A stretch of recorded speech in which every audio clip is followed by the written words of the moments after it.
ನಮಸ್ತೆ ಎಲ್ಲರಿಗೂ. Welcome to Shruti edu centre. Friends, ಇಂದಿನ ತರಗತಿಯಲ್ಲಿ ನಿಮ್ಮ ಸ್ನೇಹಿತನಿಗೆ ನಿಮ್ಮ ಹುಟ್ಟುಹಬ್ಬಕ್ಕೆ ಆಹ್ವಾನಿಸುವಂತೆ ಹೇಗೆ ಪತ್ರ ಬರೆಯೋದು ಅನ್ನುವಂಥದ್ದನ್ನ ತಿಳ್ಕೊಳ್ಳೋಣ. ಅದಕ್ಕಿಂತ ಮುಂಚೆ ನೀವಿನ್ನು ನಮ್ಮ ಚಾನಲ್ನ ಸಬ್ಸ್ಕ್ರೈಬ್ ಮಾಡಿಲ್ಲ ಅಂತ ಹೇಳಿದ್ರೆ ಇದೀಗ ಸಬ್ಸ್ಕ್ರೈಬ್ ಆಗಿ, ಹಾಗೆ ವಿಡಿಯೋನ ಲೈಕ್ ಮಾಡುವುದನ್ನು ಮರೆಯದಿರಿ. ಹಾಗಿದ್ರೆ ಪ್ರಶ್ನೆಯನ್ನ ಗಮನಿಸೋಣ. ಹಾಸನ ಜಿಲ್ಲೆಯಲ್ಲಿ ವಾಸವಾಗಿರುವ ನಿಮ್ಮ ಸ್ನೇಹಿತ ನಟರಾಜ ಎಂದು ಭಾವಿಸಿಕೊಂಡು ನಿಮ್ಮ ಹುಟ್ಟುಹಬ್ಬಕ್ಕೆ ನಿಮ್ಮ ಸ್ನೇಹಿತನನ್ನು ಆಹ್ವಾನಿಸುವಂತೆ ಪತ್ರ ಬರೆಯಿರಿ. ಫ್ರೆಂಡ್ಸ್, ಪತ್ರಗಳಲ್ಲಿ ವೈಯಕ್ತಿಕ ಪತ್ರನೂ ಇದೆ, ಹಾಗೆ ವ್ಯಾವಹಾರಿಕ ಪತ್ರನೂ ಇದೆ ಅಲ್ವಾ. ಇಲ್ಲಿ ಸ್ನೇಹಿತನಿಗೆ ಸಂಬಂಧಪಟ್ಟಂತೆ ನಾವು ಪತ್ರ ಬರಿಬೇಕಾಗಿರೋದ್ರಿಂದ ಇದು ವೈಯಕ್ತಿಕ ಪತ್ರ ಆಗಿರತ್ತಾ? ಎಸ್, ಇದು ವೈಯಕ್ತಿಕ ಪತ್ರ ಆಗಿರತ್ತೆ. ನಾವಿಲ್ಲಿ ಪ್ರಶ್ನೆಯಲ್ಲಿ ನಾವು ಏನನ್ನ ಗಮನಿಸ್ಕೋಬೇಕು ಅಂತ ಹೇಳಿದ್ರೆ, ಇಲ್ಲಿ ಸ್ನೇಹಿತ ಅಂತ ಇದೆ ಅಲ್ವಾ. ಸ್ನೇಹಿತ ಯಾರಾಗಿದ್ದಾರೆ? ನಟರಾಜ ಆಗಿದ್ದಾರೆ ಅಲ್ವಾ. ನಾವು ನಟರಾಜ ಅಂತಾನೆ ನಾವಿಲ್ಲಿ ಭಾವಿಸ್ಕೋಬೇಕಾಗತ್ತೆ. ಆ ನಟರಾಜನ ಅಡ್ರೆಸ್ ಕೂಡ ಕೊಟ್ಟಿದ್ದಾರೆ ಅಲ್ವಾ. ಹಾಸನ ಜಿಲ್ಲೆಯಲ್ಲಿ ಅವನು ವಾಸವಾಗಿದ್ದಾನೆ. ಯಾರಿಗೆ ನಾವು ಪತ್ರ ಬರೀಬೇಕು ಅಂತ ಗೊತ್ತಾಯ್ತು, ಅಡ್ರೆಸ್ ಕೂಡ ಗೊತ್ತಾಗಿದೆ. ಈಗ ನಾವು ಯಾವ ರೀತಿ ಪತ್ರ ಬರೆಯೋದು ಅಂತ ನೋಡೋಣ.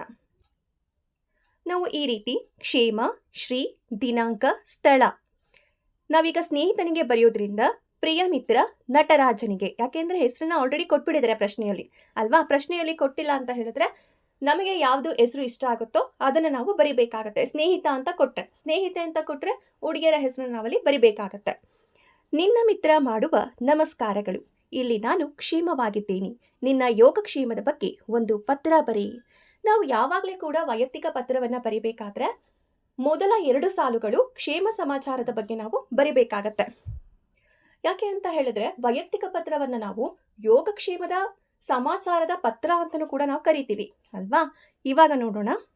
ಈ ಪತ್ರ ಬರೆಯುವ ಉದ್ದೇಶವೆಂದರೆ, ಈ ತಿಂಗಳ 25ರಂದು ನನ್ನ ಹುಟ್ಟುಹಬ್ಬವಿದೆ. ಎಂದಿನಂತೆ ನಮ್ಮ ಮನೆಯಲ್ಲಿಯೇ ಕಾರ್ಯಕ್ರಮವನ್ನು ಆಯೋಜಿಸಲಾಗಿದೆ. ಹಾಗಾಗಿ ನಿನ್ನನ್ನು ಮತ್ತು ನಿನ್ನ ಕುಟುಂಬವನ್ನು ನನ್ನ ಹುಟ್ಟುಹಬ್ಬಕ್ಕೆ ಆಮಂತ್ರಿಸುತ್ತಿದ್ದೇನೆ. ನೀನು ಖಂಡಿತವಾಗಿಯೂ ಬರಲೇಬೇಕು. ನೀನು ಬಂದರೆ ನನಗೆ ಸಂತೋಷವಾಗುತ್ತದೆ. ಫ್ರೆಂಡ್ಸ್, ನಾನಿಲ್ಲಿ ಬರಿಬೇಕಾದ್ರೆ 25ನೇ ತಾರೀಕನ್ನ ಬರೆದಿದ್ದೀನಿ. ನಿಮಗೆ ಯಾವ ಡೇಟ್ ಇಷ್ಟ ಆಗುತ್ತೋ ಆ ಡೇಟನ್ನು ನೀವಿಲ್ಲಿ ಬರಿಬೋದಾಗಿರುತ್ತೆ. ಮತ್ತು ನಾನಿಲ್ಲಿ ಮನೆಯಲ್ಲಿಯೇ ಆಯೋಜಿಸಲಾಗಿದೆ ಅಂತ ಬರೆದಿದ್ದೀನಿ.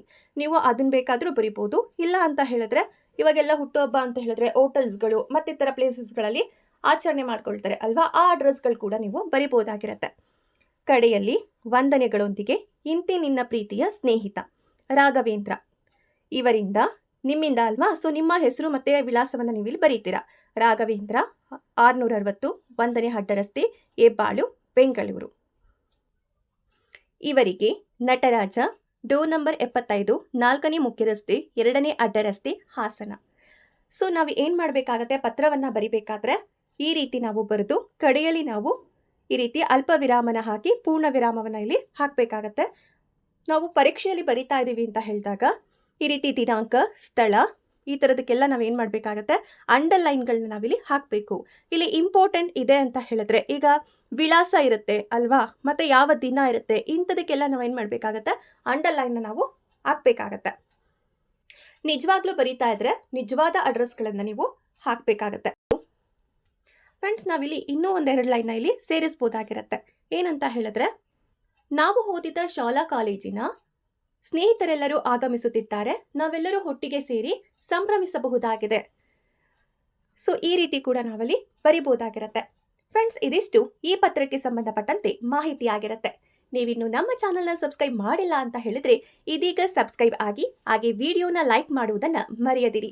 ಹಾಗೆ ಈ ವಿಡಿಯೋನ ಅವಶ್ಯಕತೆ ಯಾರ್ಯಾರಿಗೆ ಇರುತ್ತೋ ತಪ್ಪದೇ ಅವರಿಗೆ ಶೇರ್ ಮಾಡಿ. ಇಲ್ಲಿಯ ತನಕ ನಮ್ಮ ಚಾನಲ್ನ ವೀಕ್ಷಣೆ ಮಾಡಿದಂತಹ ನಿಮ್ಮೆಲ್ಲರಿಗೂ ಹೃತ್ಪೂರ್ವಕವಾದ ಧನ್ಯವಾದಗಳು. Thank you.